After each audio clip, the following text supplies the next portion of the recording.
Ito ang balita ngayon. Viral ngayon sa mundo ng social media. Ang di umano'y balitang anak ni Senator Amy Marcos nagsalita na at Senator Amy Marcos hindi na mapipigilan pa. Walang pagdadalawang isip na inilabas ang katotohanan na tila sinapol ang kanyang kapatid na si PBBM. Pero bansa dahil tila naiipit ngayon sa dalawang nag-uumpugang bato. Si Senador Amy Marcos, ang kapakanan ba ng taong bayan o kapakanan ng kanyang kapatid? Dahil alam naman natin ang nangyayaring tensyon ngayon sa loob ng politika. Ayon nga sa ilan nating mga kababayan, huwag na lang nilang hintayin na tuluyan pang magalit ang masang Pilipino dahil sa matinding pag-aambisyon ng ibang politiko na namumuno sa bansa. Kung tunay na may malasakit sa bansa, si Senator Amy Marcos ay dapat nga raw na unahin niya ang kapakanan ng ating bayan nang matapos na nga rin ang problema na kinakaharap ng publiko nang dahil sa baluktot na pamamalakad di umano ng gobyerno. Kaya ayon di umano sa isang testigo na taga Ilocos Norte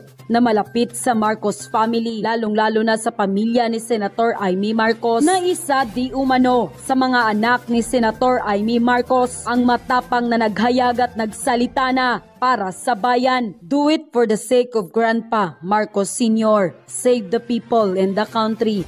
That's what Grandpa would like you to do. End quote. Upang matapos ng araw ang maling pamamalakad bago pa tuluyang bumagsak. Alam naman natin na kung mayroong kaguluhan, dapat may pumagitna para matigil ang gulo dahil ang taong bayan ang lubos na naaapektuhan kung walang pagkakaisa sa pamamalakad ng bansa.